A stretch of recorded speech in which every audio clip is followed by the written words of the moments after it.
अस्मद्गुरुभ्यो नमः। श्रीशैलेशदयापात्रं धीभक्त्यादिगुणार्णवं यतीन्द्रप्रवणं वन्दे रम्यजामातरं मुनिं नीलातुङ्गस्तनगिरितटी सुप्तमुद्बोध्य कृष्णं पारार्थ्यं स्वं श्रुतिशतशिरःसिद्धमध्यापयन्ति स्वोच्छिष्टायां स्रजि निगलितं या बलात्कृत्य भुङ्क्ते गोदा तस्यै नम इदमिदं भूय एवास्तु भूयः। अन्नवयल पुதுவை ஆண்டாள் அரங்கற்கு பன்னு திருப்பாவை பல்பதியம் இன்னிசையால் பாடிக் கொடுத்தாள் நற்பாமாலை பூமாலை சூடிக் கொடுத்தாளைச் சொல்லு. சூடிக் கொடுத்த சுடற்கொடியே தொல்பாவை பாடியருளவல்ல பல்வளையாய் நாடினீ வேங்கடவர்க்கென்னை விதியென்ன விம்மாத்தம் நாங் கடவா வண்ணமே நல்கு. ஆண்டாள் திருவடிகளே சரணம். சூடி கொடுத்த சுடற்கொடி அப்படின்னு பேர் பெற்ற ஆண்டாள் அருளி செய்திருக்கிற திருப்பாவையிலே நேற்றைய பர்யந்தமாக 11 பாசுரங்களை அனுபவித்தோம். இன்றைய தினம் அனுபவிக்க பிராப்தமாயிருக்கிற பாசுரம் 12வது பாசுரம். கனைத்திளங் கத்தெருமை கன்றுக்கிறங்கி நினைத்து முலவழியே நின்று வாழ் சோர நனைத்தில்லம் சேராக்கும் நற்செல்வந்தங்காய் பனித்தலைவீழனின் வாசல் கடைபற்றி சினத்தினால் தென்னிலங்கை கோமானைச் செற்ற மனத்துக்கினியானை பாடவும் நீ வாய்த்திரவாய் இனித்தான் எழுந்திராய் ஈதென்ன பேருறக்கம் அனைத்தில்லத்தாரும் அறிந்து அப்படின்னு சொல்லக்கூடிய ஒரு பாசுரம். நேற்றைய தினம் அனுபவிக்கிறச்சே அப்படியே விண்ணப்பிச்சிருந்தேன். அந்த நேற்றைய தினம் பார்த்த ஒரு கோபிகைக்கும் இன்றைய தினம் பார்க்கக்கூடிய ஒரு கோபிகைக்கும் ஒரு சாமியம் என்னன்னா, 2 பேரையும் அந்த கோபனை வச்சு அந்த சம்பந்தத்தோடு சொல்கிறது.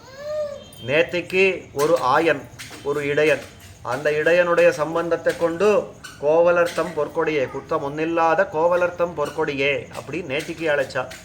இன்னைக்கு அதே மாதிரி இன்னொரு கோபனுடைய சம்பந்தத்தை இட்டுதான் அழைக்க போறா ஆண்டாள்.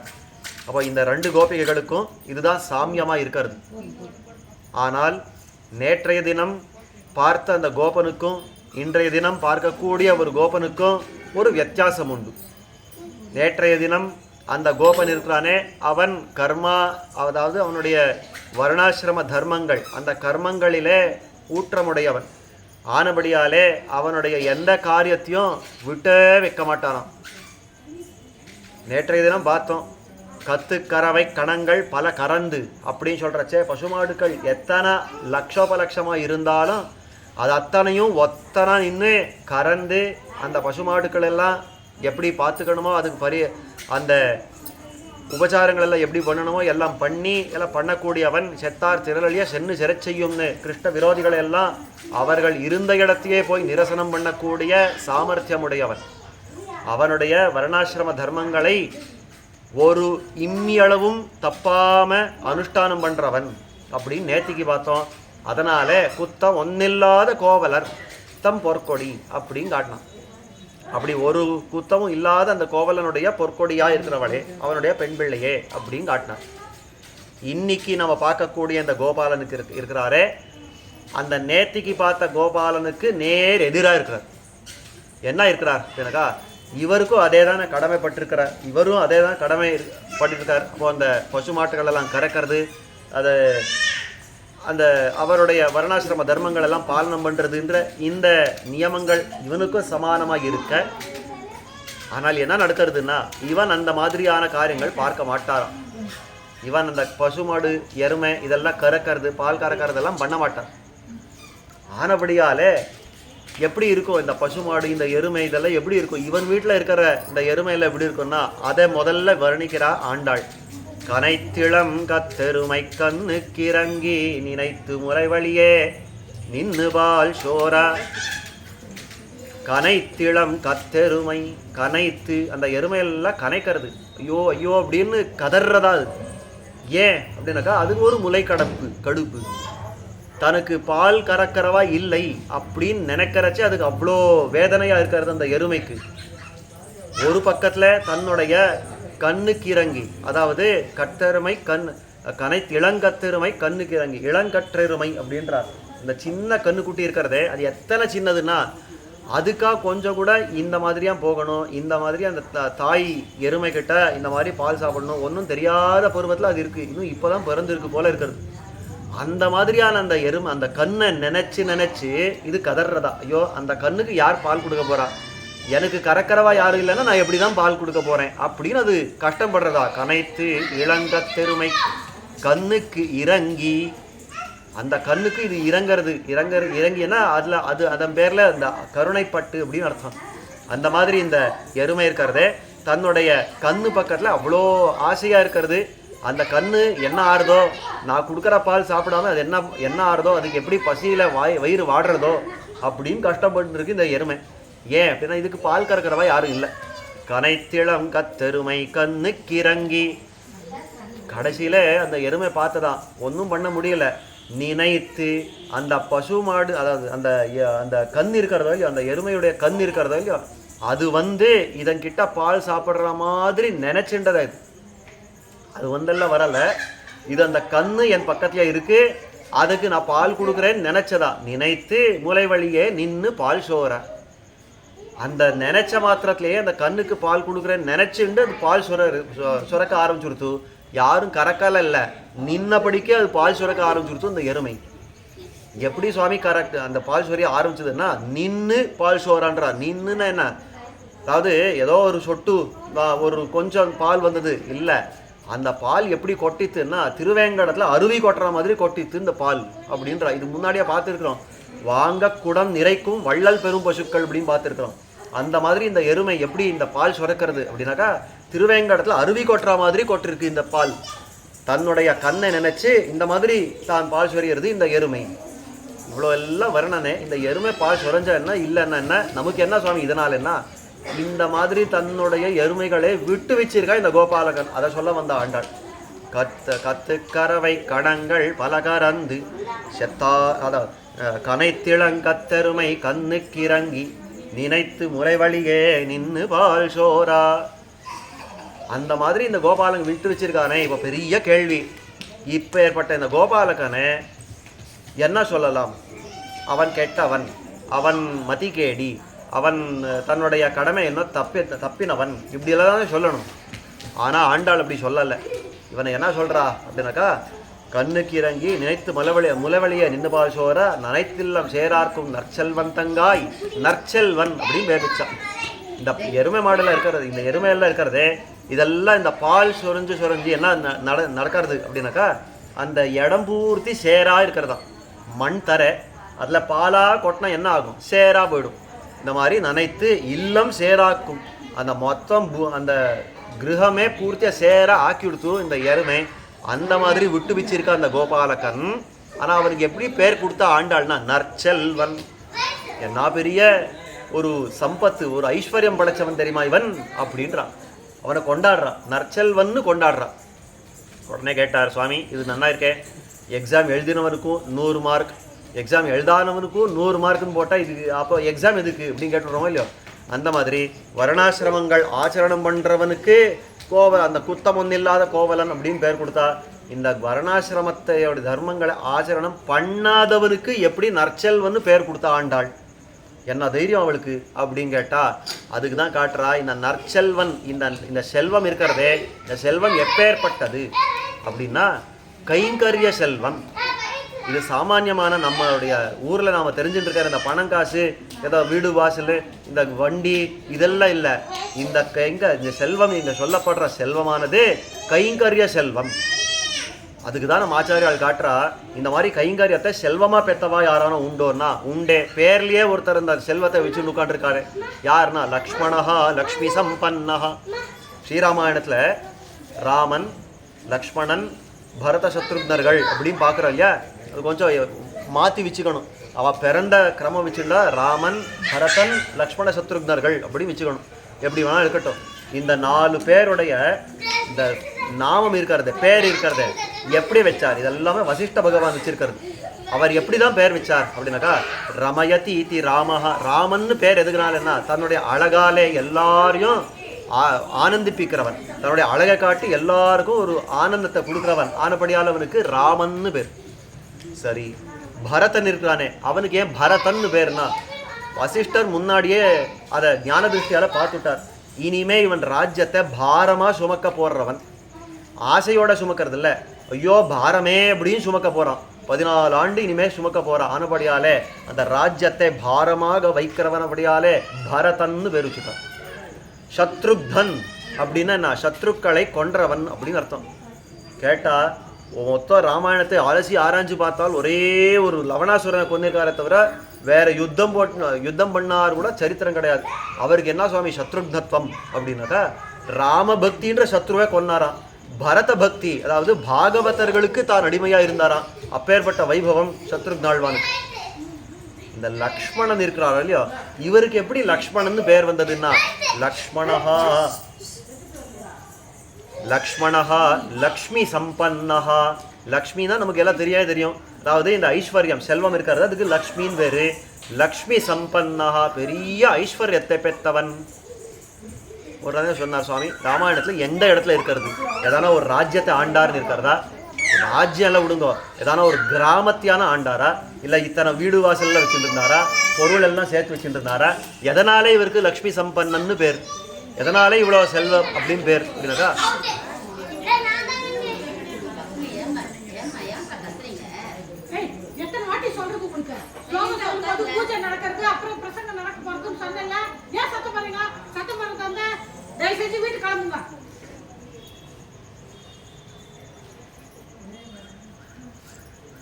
ஏன் இவனுக்கு லக்ஷ்மி சம்பன்னன் அப்படின்னு பேர் வச்சார்னா அதுக்கு தான் காட்டுறார். வேற ஒன்றும் இல்லை, இவருக்கு கைங்கரியம்ன்றது அவ்வளோ பெரிய செல்வமாக இருந்தது. அவர் பிறந்த காலத்தின்னும் அவர் கிளம்பி போகிற காலத்து வரைக்கும் தன்னுடைய சோதியான இந்த ஸ்ரீவைகுண்டத்துக்கு போகிற வரைக்கும் ஒரு க்ஷணகாலம் பெருமாளை விட்டு பிரியாமல் கைங்கரியம் பண்ணிருக்கார். இன்னும் கேட்டால் சீதா பிராட்டி வேணாம் பிரிஞ்சிருந்தா, 3 தடவை பிரிஞ்சிருந்தா. ஆனால் லக்ஷ்மணன் பிரிஞ்சாருன்னு ஒரு க்ஷணம் கூட காட்ட முடியாது. அது காடோ நாடோ எங்கே இருந்தாலும் லக்ஷ்மணன் பிரிஞ்சாருன்னு ஒரு க்ஷணமும் காட்ட முடியாது. அப்படி பக்கத்துலேயே இருந்து அந்தரங்கமாக அவ்வளோ கைங்கரியங்கள் பண்ணிருக்கார். நம்ம ஆச்சாரியால் காட்டுறார், இவர் தான் கைங்கரிய சாம்ராஜ்யத்துக்கு சக்கரவர்த்தி. வெறுமை ஒரு ஏதோ கைங்கரியம் பண்ணார் போனார் இல்லை, கைங்கரியம் ஒரு சாம்ராஜ்யத்தை வச்சா அதுக்கு சக்கரவர்த்தியாக திகழ்கிறவர் இந்த லக்ஷ்மணன். ஆனபடியாலே லக்ஷ்மணஹா லக்ஷ்மி சம்பன்னஹா பெரிய செல்வந்தன் அப்படின்னு காட்டுறாரே, அந்த செல்வம் இந்த கோபாலனுக்கு உண்டு. ஆனபடியாலே இவனுக்கு நற்செல்வன் பேர் வச்சுட்டா. லக்ஷ்மணன் அப்படின்னு பேர் வைக்கிறது இவன் நற்செல்வன் அப்படின்னு காட்டுறான். அப்படி என்ன கைங்கரியம் பண்ணா இவன் அப்படின்னாக்கா அதான் காட்டுறார். வேற ஒன்றும் இல்லை, கண்ணன் அது சின்ன வயசுன்னா இந்த வெண்ணெய் தயிர் இந்த பால் நெய் இதெல்லாம் நல்லா சாப்பிட்டு கொழுக்கு முழுக்கு நிற்கிறது இந்த கண்ணன். அது நடக்கணும்னா சின்ன யானை கூட்டி அப்படி இப்படி போகிற மாதிரி இருக்குது. அது கொஞ்சம் சப்போர்ட் வேணுமா இல்லையோ, அது தோளில் கை போட்டு நடக்கணுமா கண்ணன். அந்த தோளில் கை போட்டுறது இந்த இந்த இந்த கோபாலகன் போகிறானா, இந்த இடையன் போகிறானா. அந்த கண்ணன் எங்கேனா நடக்கணும்னா அந்த கண்ணனுக்கு தோளில் கை போட்டுக்கிறதுக்கு இவன் ஒரு ஆலம்பமாக இருக்கிறான். அப்பேற்பட்ட ஒரு கைங்கரியத்தை பண்ணக்கூடியவன். அப்போ எப்போ கண்ணன் கூட இருக்கிறானோ அவன் நம்ம ஆற்றுல அந்த கண்ணனை பார்த்து, கண்ணா நம்ம ஆற்றுல பசுமாடு இருக்கிறது எருமை இருக்கிறது கொஞ்சம் பால் கறந்து வரேன் அப்படின்னு ஓடி போட முடியுமா? முடியாது. இப்போ நம்ம இங்கே கோவிலில் உட்காந்துருக்கோம், அர்ச்சகர்கள் பரிசாரகர்கள் மடப்பள்ளி பரிசாரகா இந்த மாதிரி எல்லாரும் உட்காந்துருக்கோம். இங்கே பெருமாள் கைங்கரியம் பண்ணுறது உட்காந்துருக்கோம். 6 மணி 8 மணி அப்படின்னு இந்த மணி ஓடுறதே அந்த காலத்தில் வேலைக்கு சந்தியாவந்தனம் பண்ணோம். சுவாமி நான் கொஞ்சம் போயிட்டு வரட்டுமா அப்படின்னா இங்கே பெருமாளை யார் பார்க்கணும்? பெருமாளை பார்க்கறதுக்குன்னு நின்னதுக்கு அப்புறம் காலத்தால் மார்கழி மாதம் 5 மணிக்கு இங்கே வந்துடுவோம். 3 மணிக்கு எழுந்துக்கணும். வேற எல்லாம் அந்த தயாராகி அங்கே ஆற்றுல எல்லாம் பண்ணி இங்கே வந்து நிற்கணும். அப்படின்னா சந்தியாவந்தனை அதுக்கு அப்புறம் தான் பண்ண வேண்டி இருக்கும். சூரிய உதயத்துக்கு முன்னாடி சந்தியாவந்தனம் பண்ணணும்னா அது அப்புறம். பெருமாளா சந்தியாவந்தனம் ஏன்னா பெருமாள் முதல்ல. இந்த வர்ணாசிரம தர்மங்கள்லாம் இருக்கிறது இல்லையா, இதுக்கெல்லாம் சாமானிய தர்மங்கள்னு பேர். சாமானியம்னா பொதுவாக எல்லாருக்கும் சொல்லப்பட்டிருக்கிற தர்மங்கள். ஆனால் பெருமாளுடைய கைங்கரியம் அப்படின்னு இருக்கிறது, அதாவது விசேஷமாக அவனுடைய திருமேனிக்கு பண்ணக்கூடிய கைங்கரியங்கள், இதுக்கு விசேஷ தர்மம்னு பேர். இதெல்லாம் எக்ஸெப்ஷன்ஸ் அப்படின்னு சொல்கிறான். ரூல்ஸ் இருந்தால் எக்ஸெப்ஷன்ஸ் இருக்கும், விதிவிலக்கு அப்படின்னு சொல்லுவாங்க. அந்த மாதிரி இந்த எம்பெருமானுக்கு பண்ணக்கூடிய கைங்கரியங்கள் இருக்கிறதே இதெல்லாம் எக்ஸெப்ஷன்ஸில் வந்துடும். அப்போ இந்த பெருமாளை பார்க்குறச்ச இந்த சாமானிய தர்மத்தை நான் அனுஷ்டானம் பண்ணலையே அப்படின்னால நான் உட்காந்துருக்க முடியாது. அது இருக்கும், அதுக்கு அப்புறம் கூட பண்ணிக்கலாம். ஆனால் பெருமாள் திருமேனிக்கு நான் ஒரு கைங்கரியம் பண்ணணும், பக்கத்தில் நின்று கைங்கரியம் பண்ணணும்னா முதல் அதுக்கு தான் அந்த பிராதானியத்தை கொடுத்து அந்த கைங்கரியத்தை பண்ணுறது. அதே தான் இந்த கோபாலன் பண்ணா. ஆனபடியால் இவனுக்கு என்ன பேர்னா நற்செல்வன். எதை பண்ணணுமோ அதை பண்ணிட்டு இருக்கானோ இல்லையோ, அந்த கண்ணன் வா எனக்கு கூட இரு அப்படின்னா உன் கூட இருக்கேன் அப்படின்னு இந்த பசுமாடை கறக்கிறது இந்த எருமை கறக்கிறது இதெல்லாம் கணிச்சிக்கவே இல்லை. அந்த மாதிரி இருக்கிற அந்த கோபாலன் ஆனபடியாலே இவனுக்கு நற்செல்வன்னு பேர். அப்பேற்பட்ட அந்த நற்செல்வனுடைய தங்கையா இருக்கிறவளே, இந்த கோபிகைக்கு என்ன பெருமை அப்படின்னா அப்பேற்பட்டவனுக்கு தங்கையா இருக்கிறான், அந்த ராமானுஜருக்கு ஒரு சிஷ்யனா இருக்கிறான் அப்படின்னு சொல்ற மாதிரி இந்த கோபாலன் அந்த எம்பெருமானுக்கு கைங்கரியம் பண்ணக்கூடிய அந்த இடையன் இருக்கிறானே, அந்த இடையனுக்கு தங்கையா இருக்கிறான். அப்பேற்பட்ட பெருமை பெற்றவள் ஆபிஜாத்தியம் அப்படின்னு காட்டுறான் அந்த கோபாலன். அதாவது நேத்திக்கு பார்த்தது வர்ணாசிரமங்களை ஒழுங்கா அனுஷ்டானம் பண்ணவன், இன்னைக்கு அந்த வர்ணாசிரமங்களை விட்டவன். ரெண்டும் பெருமாளுடைய கைங்கரியத்துல தான் சேரும். அந்த கைங்கரியத்துக்காக விட்டால் தோஷம் இல்லை அப்படின்னு நமக்கு ஆச்சாரியால் காட்டுறான். நான் ஏதோ ஆஃபீஸ் காரியம் இருக்குது சுவாமி, ஆஃபீஸ் கால் இருக்குது, நான் சந்தியாவனத்தை விட்டுறேன்னா அதை சொல்லவே வரலை. இங்கே எம்பெருமானுடைய கைங்கரியத்துக்காக மத்துமுண்டான தர்மங்கள் எங்கேயானும் கொஞ்சம் நழுவினாலும் தோஷம் இல்லை அப்படின்னு காட்டுறான் நம்முடைய பெரியவர்கள். அதான் அதாவது அத்தாணி சேவகத்தில் பொதுவானது நழுவும் அப்படின்னு ஒரு சூத்திரம் நம்ம ஆச்சாரியால் ரொம்ப ஆச்சரியமாக காட்டுறோம். அத்தாணி சேவகம்னா அந்தரங்கமாக அவனுக்கு பண்ணக்கூடிய கைங்கரியங்களில் பொதுவானது சாமான்யமாக பண்ணப்படுற இந்த வர்ணாசிரம தர்மங்கள் எல்லாம் நழுவும், அது விட்டாலும் இந்த விசேஷ தர்மத்தை தான் நான் நோக்க வேணும் அப்படின்றத காட்டுறேன். இப்படி இருக்கிற இந்த நற்செல்வனுடைய தங்கையே நீ எழுந்துக்கணும் அப்படின்னு இந்த முதல்ல இந்த பாசுரம் சொன்ன உடனே அவள் பேசவே இல்லை. அந்த பேசாமல் கடந்தாள் இல்லையோ, உடனே ஆண்டாள் சொல்கிறா, அம்மா எங்கள் மேலே கொஞ்சம் கருணை இருக்கக்கூடாதா உனக்கு? நாங்கள் எல்லாம் இந்த பனியில் மார்கழி மாதத்துல நல்ல பனி கொட்டுற வேலையில் உன்னுடைய வாசலை பற்றி நிற்கிறோம். இந்த மேலேனா பனி வெள்ளம், கீழையானா உன்னுடைய வீட்டில் அந்த எருமையை பால் கறக்காமல் அது விட்டு அது பால் சொரிஞ்சு அதெல்லாம் சேர ஆக்கியிருக்கிறது இந்த பால் வெள்ளம்.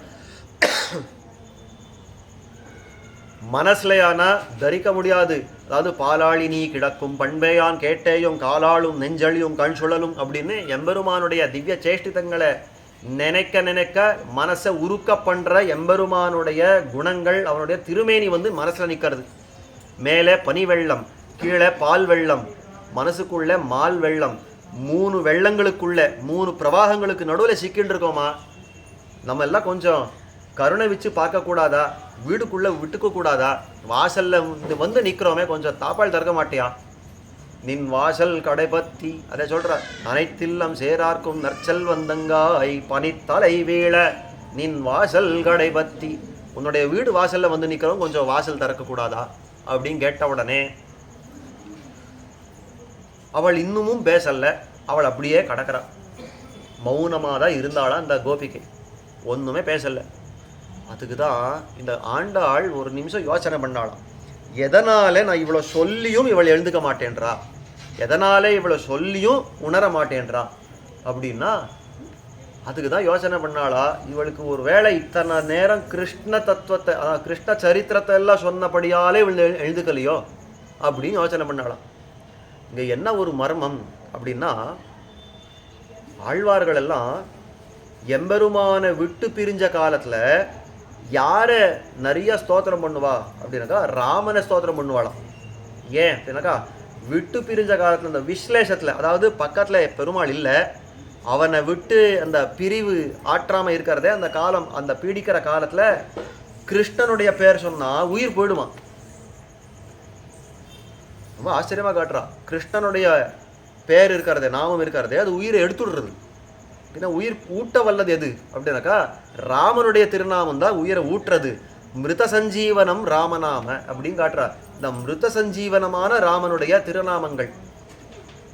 சீதையை லங்கையில் இருக்கிறச்சே, அசோகமணிக்கையில் இருக்கிறச்சே ஒருத்தியாக அங்கே கஷ்டப்பட்டாலே அந்த காலத்தில் தன்னுடைய முடியையே சுத்திண்டு பிராணனை விட்டுடணும், அந்த முடியிலேயே தொங்க விட்டுன்னு பிராணனை விட்டுடணும் அப்படின்னு ஒரு தடவை யோசனை பண்ணான். வேணியுத்கிரதனம்னு அங்கே காட்டுறா. சுந்தரகாண்டத்தில் எல்லாம் இருக்காது. ஏன்னா அவளுக்கு அங்கே நின்று என்ன பண்ணுறதுன்னு தெரியல. இந்த மாதிரி பிராணனானே விடுறேனே அப்படின்னு யோசனை பண்ண காலத்தில் ஹனுமான் மருத்து மேலே உட்காந்துருந்தவர் உடனே பார்த்தா, ஐயோ என்ன அனர்த்தம் நடக்க போகிறதோ, இனிமே இவளை காத்தாகணும், எப்படி பேசுறது என்ன பேசுறது தெரியலையே, நான் திடீர்னு அவள் முன்னாடி போய் நின்னா அவள் என்ன நம்புறாளோ இல்லையோ, நான் யாருன்னு நினைக்கிறாளோ இல்லையோ, என்னவோ என்ன பண்ணுறதுன்னு தெரியாமல் திக்குமுக்காடி கடைசியில் ஹனுமான் யோசனை பண்ணாளா. இருக்கிறது ஒரு வழி என்னன்னா ராமனுடைய கீர்த்தனம் பண்ணுவோம். அந்த ராமனுடைய கீர்த்தனம் பண்ணால் தரிப்பாள் அப்படின்னு சொல்லி ஆரம்பித்தார். அது வரைக்கும் இந்த ராமனுடைய சரித்திரம் பூர்த்தி ஆரம்பித்தார். இந்த மாதிரி தசரதனுக்கு ராமன் பிள்ளையா பிறந்தார், அவர் காட்டுக்கு அனுப்பப்பட்டார், இந்த மாதிரி எல்லாம் நடந்தது. எல்லாம் மொத்தம் ராம சரித்திரத்தை சொன்னார். ஹனுமான் சீதை தரிச்சுட்டா, உயிர் தரிச்சுட்டா. மேலெல்லாம் பார்க்குறா, ஹனுமானை பார்க்குறா, அவ்வளோ ஆனந்தம். போன்றிருந்த உயிர் காக்கப்பட்டது. அதே மாதிரி பரதாழ்வான் அவர் சொல்லி வச்சிருக்கார், முதல்ல காட்டில் வந்து பெருமாளை சந்திச்சுட்டு நீ திரும்பி வரணுன்ற, பெருமாள் இல்லை முடியாதுன்ட்டார், பாதுகையை கொடுத்துட்டார், கிளம்பி போயிட்டார். ஆனால் கிளம்புறச்சே ஒரு ஸ்ட்ரிக்ட் வார்னிங் கொடுத்துட்டு போனார் பரதாழ்வான். ராமனுக்கு ஒரு ஸ்ட்ரிக்ட் வார்னிங் கொடுக்குறார். என்னன்னா 14 வருஷம் தான், 14 வருஷத்துக்கு மேலே ஒரே ஒரு நாள் கூட நான் உயிரோட இருக்க மாட்டேன். அந்த 14வது வருஷம் முடிகிற அன்னைக்கு நீ வந்தாகணும்.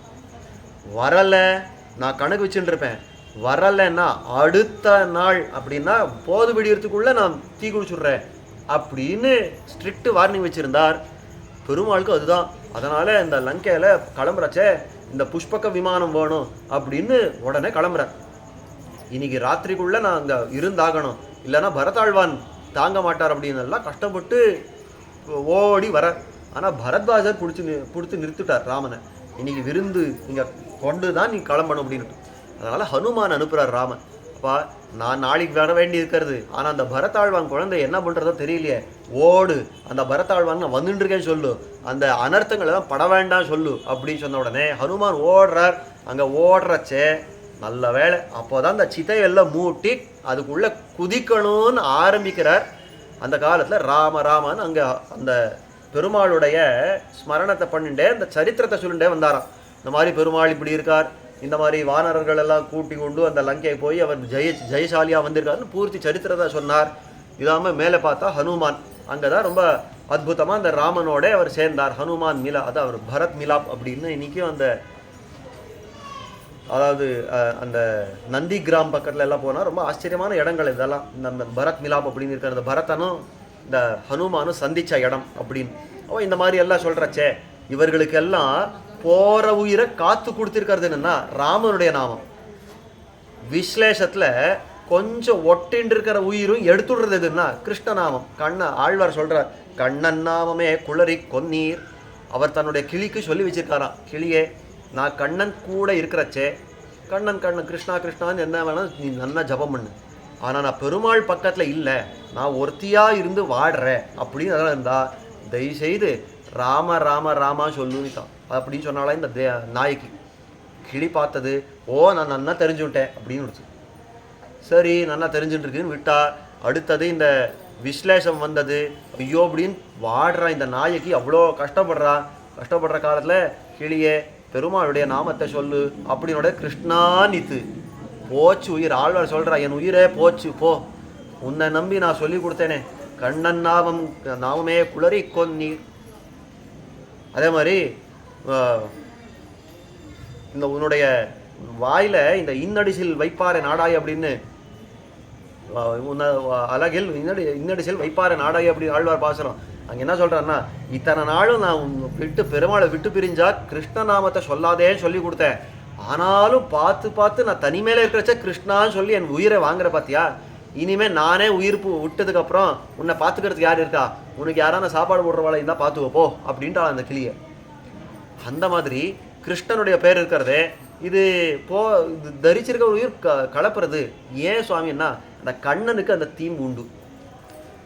ஒரு பக்தன் இருந்தால் நான் விட்டு அவனை கொஞ்சம் விலகி பார்க்குறேனே, அவன் என்ன பண்ணுவான்னு பார்க்குறேன், அவனுக்கு கொஞ்சம் இந்த மாதிரி எல்லாம் ஒரு தீங்கு பண்ணி நான் அவன் என்ன பண்ணுறான்னு பார்க்குறேன் அப்படின்னு எல்லாம் சொல்கிறது கண்ணன் கிட்ட உண்டு. அந்த சேஷ்டை எல்லாம் கண்ணன் கிட்ட உண்டு. ஆனால் ராமன் அப்படி இல்லை, சத்ருக்கள் எழுதாலும் இவன் எழுதுடுவார். தன்னைக்கும் சுக்ரீவ மகாராஜாவை காத்து கொடுத்திருக்கார் பெருமாள். வாலியை கொன்னார், சுக்ரீவனை பட்டத்துக்கு ஏற்றினார், எல்லாம் பண்ணார். அந்த சுக்ரீவனும் வாலியும் அண்ணன் தம்பியோ இல்லையோ, என்னதான் பகை இருந்தாலும் வாலி செத்த உடனே சுக்ரீவன் அழ ஆரம்பிச்சுட்டார். சுக்ரீவன் அழுதாரோ இல்லையோ, அவரை விட ஜோர கதறி இவர் அழ ஆரம்பிச்சுட்டார் ராமன். ஏன் சுவாமி உமக்கு என்ன வந்தது, வாலிக்கும் உமக்கும் என்ன சம்பந்தம்னா, வாலிக்கும் எனக்கு சம்பந்தம் இல்லை, சுக்ரீவன் கஷ்டப்படுறானோ இல்லையோ அவனை பார்த்தா எனக்கு அவ்வளோ துக்கமாக இருக்கிறது. மற்றவா துக்கம் படுறதுன்னா பார்த்து பொறுக்காத ஒரு பெருமாள் ராமன். அதனால ஆண்டாள் நினைச்சாளா, கிருஷ்ணனுடைய சரித்திரத்தை பாடவே மயங்கி போயிட்ட போல இருக்கு, நான் ராமனுடைய சரித்திரத்தை சொல்கிறேன், எழுந்துக்கிறதுக்கு இதுதான் மருந்து அப்படின்னு சொல்லி அதான் பாடுறார். சினத்தினால் தென்னிலங்கை கோமானை செத்த மனத்துக்கினியானை பாடவும் நீ வாய்த்திரவாய். சினத்தினால், தன்னுடைய கோபத்தினாலே, தென்னிலங்கை கோமானை செத்தா, அந்த ராவணனை முடித்தார். என்ன கோபம்? பெருமாள் என்ன கோபம்? சீதை அபகரணம் பண்ணான்ற கோபம் இல்லைன்ட்டு நம்ம ஆச்சாரியால். சீதை அபகரணம் பண்ண பெரிய கோபம் இல்லை, இல்லவே இல்லை ராவணன் பேர்ல. பின்ன என்ன கோபம் அப்படின்னாக்கா, ஹனுமான் இருக்காரு, ஹனுமானுக்கு சம்பிரதாயத்தில் திருவடியின் பேர். எதனால அப்படின்னாக்கா, பெருமாள் லங்கைக்கு போனாரோ இல்லையோ, அவருக்கு ஒரு வாகனம் வேணுமோ இல்லையோ, ஹனுமானுடைய புஜத்தில் ஏறி உட்காந்துருந்தாராம், தோளில் ஏறி உட்காந்துருந்தாராம் ராமன். ஆனபடியாலே தேர் இருக்கிற இடத்துல ஹனுமான் இருக்கிறாரோ இல்லையோ, அவருக்கே திருவடியின் பேர். அந்த ஹனுமானையே வாகனமாக கொண்டிருந்தார் ராமன். அவர் எல்லா இடத்துக்கும் போய் வந்துட்டு இருந்தார். இந்த மாதிரி இந்த யுத்த ரங்கத்திலையும் ஹனுமான் தோளில் ஏறி உட்காந்து ராவணனோட யுத்தம் பண்ணிருக்கார். பார்க்குறார் பெருமாள், ஏதோ விளையாட்டு பொம்மை விளையாட்டுற மாதிரி இந்த அம்புகளை விட்டுட்டு இருக்கார். இந்த பக்கத்தில் அம்பு போகிறது, ராவணனும் எதிரம்பு கோர்க்கிறான். ஆனால் அது என்கிட்ட வரமாட்டேன்றது. எங்கே தான் போகிறது? ராவணன் கோர்க்குற அம்பெல்லாம் எங்கே போகிறதுன்னு தெரியலையே அப்படின்னு காத்து உட்காண்டிருந்தாராம். அப்புறம் ஏதோ கொஞ்சம் கவனிச்சார், அதெல்லாம் கீழ் நோக்கி போகிறது. அதெல்லாம் நேரம் கீழ் நோக்கி போகிறது. அப்புறம் கீழே பார்த்தா அவன் ராவணன் விட்ட மொத்த அம்பு ஹனுமான் தாங்கிட்டு இருக்கார், தன்னுடைய திருமையில தாங்கிட்டு இருக்கார். வந்தது கோபம் ராமனுக்கு. என்ன தைரியம் இருந்தா நான் உன் கூட சண்டை போட்டுருந்தா, ஒரு ஆயுதமே இல்லாத இந்த ஹனுமான் கூட நீ சண்டை போடுற, என் கூட என்ன உன்னுடைய வீராப்பு காட்டணும்? இப்போ பார், அத்ய ராமஸ்ய ராமத்துவம் பஷ்யத்து அப்படின்னு பஷ்யந்து மம செய்யுன்னு, இந்த ராமனுடைய ராமத்துவம், அதாவது அவனுடைய வீரம் எப்படி இருக்குன்னு இன்னைக்கு ஜகத்து பார்க்கட்டும். இன்னைக்கு ராவணனை நானும் ஒரு கை பார்த்துடுறேன்னு அப்போ விட ஆரம்பிச்சாரா அம்பு. திருஷ்டா பிளவகசார்தூலம் கோபஸ்ய வசமைவான்றார் வால்மீகி. அந்த பிளவகசார்தூலம் ஹனுமான் அம்பால தொலைக்கப்பட்ட அந்த ஹனுமானை பார்த்தாரா இல்லையோ, கோபத்துக்கு இவர் வசப்பட்டுட்டாராம். என்ன அர்த்தம்? இத்தனை நாள் ராமன் கோபமே வா அப்படின்னா கோபம் வருமா, கோபமே போ அப்படின்னா கோபம் போயிடுமா. அந்த அளவுக்கு கோபத்தை தன்னுடைய கண்ட்ரோலில் வச்சுட்டு இருந்தார், தன்னுடைய வசத்தில் வச்சுட்டு இருந்தார். இந்த ஹனுமானை பார்த்த மாத்திரத்தில் ரோல் மாறி போச்சுன்றார். கோபம் நின்று ராமா வானா ஓடி வந்துடுவாரா ராமன், கோபம் பார்த்து ராமனே போனா ஓடி விடுவாரா ராமன். இந்த மாதிரி கோபத்துக்கு வசப்பட்டார் பெருமாள். கோபஸ்ய வசமைவான். அந்த அளவுக்கு ஒரு ரோஷம் வந்தது. சினத்தினால் சின்ன பின்னமாக்கினார் ராவணனை. ஒன்றும் இல்லைனாக்கிட்டார், ஒரு முகூர்த்தத்தில் ஒன்றுமே இல்லைனாக்கிட்டார். அவனுடைய தேர் கிடையாது, குதிரை கிடையாது, அவனுடைய சாரதி கிடையாது, ஒன்றுமே கிடையாது. அவன் கையில் வச்சுட்டு இருந்த ஒரு முறிஞ்ச வில். அந்த முறிஞ்ச வில்ல அவனால அதை உபயோகப்படுத்த முடியாது. அந்த வில் கையில் இருக்கிறவருக்கும் விட்டு வைக்கல இந்த ராவணனை. அதையும் புகட்டு அப்படின்னு நின்ன அந்த ராவணன். அந்த அளவுக்கு ஆக்கி வச்சுட்டார்.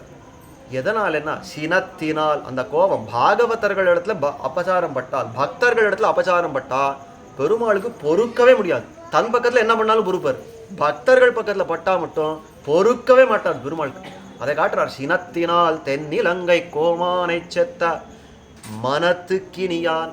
யோசனை பண்ணி பாருங்க, நம்ம ஆத்துலையும் யாரான கோபம் படுறா, ரொம்ப கோபக்கார சுவாமி, எங்கள் ஆற்றுல இருக்காளே, ஐயோ அவள் முன்னாடி நிற்க முடியாது அவ்வளோ கோவப்படுறா அப்படின்னா, ரொம்ப எனக்கு வேண்டிய வழி யாரானு சொல்லுவாளா?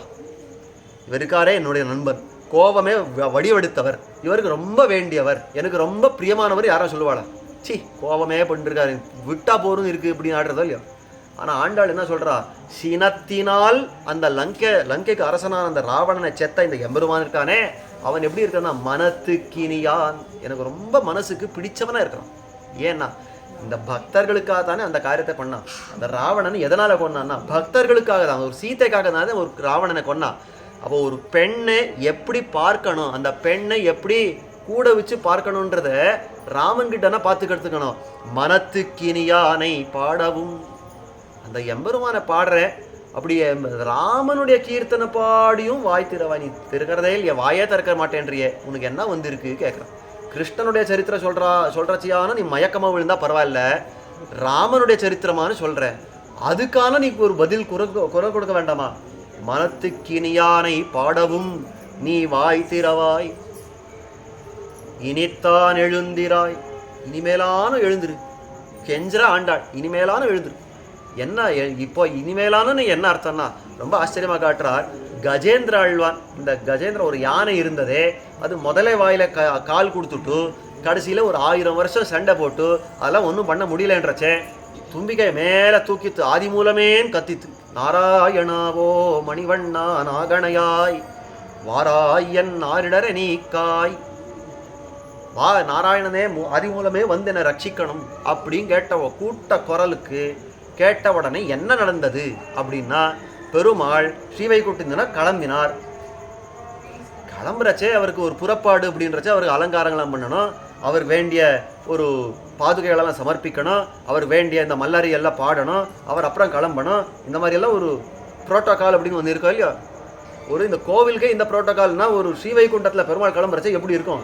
விஸ்வக்சேனர் வந்து பாதுகையை சமர்ப்பிக்கணும், இந்த வைணத்தையாழ்வான் அவர் அலங்காரம் பண்ணி முதல்ல காத்து இருக்கணும், இவர் பெருமாள் நிதானமாக அதை ஏறி உட்காரணும், அது முன்னாடி அம்சேகட்டில் ஆகணும், பெருமாள் ஏறி உட்காரணும், எல்லாரும் பெரிய வாத்திய கோஷங்களெல்லாம் நடக்கிறச்சே இவர் கிளம்பணும். ஆனால் அன்றைக்கி அப்படி நடக்கலையா. உட்காண்டிருந்தாலும் திடுப்புன்னு அப்படியே எகிரி குதிச்சாராம். எல்லாரும் பார்க்குற என்னாச்சு பெருமாளுக்கு இப்படி குதிக்கிறாரே. கிளம்பு கிளம்பு கிளம்பு. வைணத்தையாழ்வான் அந்த கருடன் மேலே உட்காந்து கிளம்பு கிளம்புன்னாராம். எங்கே கிளம்புன்னு எங்கித்துக்கு ஒன்றும் சொல்லலையேண்ணா, நான் சொல்கிற கிளம்புன்னார். கிளம்பின அந்த வேகத்தில் எப்படி இருந்துன்னா முன்னாடி சாத்துட்டு இருந்த திருவாவூரெல்லாம் பின்னாடி போயிடுத்து, பின்னாடி சாத்துட்டு இருந்ததெல்லாம் முன்னாடி வந்து அரைக்குள்ளையே தலைக்குள்ளையே ஓடி வந்தார் பெருமாள். அப்படி ஓடி வரச்சேவும் வைணத்தையாழ்வான ஒரு இடத்துல நிறுத்தினார. நில்லு. எதுக்கு சுவாமின்னா நீ போடுற வேகம் பத்தாது. இத்தனைக்கும் வைணத்தையாழ்வான வேகம் எப்படி இருக்கும், கருட வேகம் எப்படி இருக்கும்னா வாயு வேகம் மனோவேகங்களை மீறின வேகம் அந்த வைணத்தையாழ்வானுக்கு. அந்த வேகம் பத்தலையா, நீ போகிற வேகம் பத்தாது, ஆனபடியால நீ வா அப்படின்னுட்டு அவரையும் தன் கஷ்டத்தில் இழுக்கிண்டு இவர் ஓடி வந்தார். பராசர பட்டர் பார்த்தார், என்ன சுவாமி இப்படி ஒரு ஆத்துரம், ஒரு யானை கூட்ட குரலுக்கு இப்படியா ஓடி வரணும் அப்படின்னா அதுதான் அந்த ஆசிரித்தர்களை ரட்சணம் பண்ணுறதுல அவருக்கு இருக்கிற ஆத்துரம். பகவத ஸ்வராயை நமகன்றார் பராசர பட்டர். பகவத்தே நமக சொல்லலை, பெருமாளுக்கு வணக்கம், இந்த மாதிரி வந்த பெருமாளுக்கு வணக்கம் சொல்லலை, இந்த மாதிரி பெருமாள் வந்தாரே அந்த வேகத்துக்கு முதல்ல வணக்கம்ன்றார். ஒரு ஆசிரித்தன் தன்னுடைய பக்தன் இருந்தால் அவனை ரட்சிக்கிறதுக்கு வர்ற வேகம் இருக்கிறதே யோசனை கூட பண்ணி பார்த்துட முடியாது, அந்த வேகத்தில் வர்றார். அப்பேற்பட்ட அவனுடைய வேகத்துக்கு வணக்கம் தான். இப்போ ஆண்டாள் சொல்கிறார், அந்த வேகத்தோடு வர்றவனுடைய ஒரு மனைவியாக இருக்கிறையோ இல்லையோ, நீ அந்த கண்ணனுக்கு நீ மனைவியாக இருக்கிறையோ இல்லையோ, அந்த கண்ணனுக்கு இருக்கிற அந்த வேகத்தில் ஒரு % கூட உனக்கா இல்லை. இனித்தான் எழுந்திரா, இப்போதான் எழுந்துரு, அந்த வேகத்தில் ஒரு % வச்சுட்டு எழுந்துரு. இனித்தான் எழுந்திரா இதென்ன பேருறக்கம், என்ன இப்படி தூங்குற எழுந்துக்க கூடாதா அப்படின்னு அனைத்தில்லத்தாரும் அறிந்து இந்த இந்த சுற்று வட்டாரத்தில் இருக்கிற அத்தனை பேரும் எழுந்துட்டாமா, நீ ஒருத்தி தான் பாக்கி, எழுந்தா எல்லாரும் போய் கண்ணனை சேவிக்கலாம் அப்படின்னு இந்த கோபிகை எழுப்பினாலும் சரித்திரம். இவளையும் கூட்டிக் கொண்டு அடுத்ததாக புல்லும், அதாவது புள்ளின்வாய் கீண்டானை அப்படின்னு அடுத்த பாசுரத்தில் இன்னொரு கோபிகை எழுப்புறா. அது என்னன்றதை நாளை தினம் அனுபவிக்க பிராப்தம். திருவாடிப்பூரத்தில் செகத்துதைத்தாள் வாழியே, திருப்பாவை 30 செப்பினாள் வாழியே, பெரியாழ்வார் பெற்றெடுத்த பெண் பிள்ளை வாழியே, பெரும்பூதூர் மாமுனிக்கு பின்னானாள் வாழியே, 143 முன்னுரைத்தாள் வாழியே, உயரரங்கற்கே கண்ணி உகந்தளித்தாள் வாழியே, மறுவாருந்திருமல்லி வளநாடி வாழியே, வன்புதுவை நகர்கோதை மலர் பதங்கள் வாழியே. ஸ்ரீமதே சௌமியஜாமா திருமுனீந்திராய மகாத்மனே ஸ்ரீரங்கவாசினே பூயான் நித்யஸ்ரீர் நித்யமங்கலம்.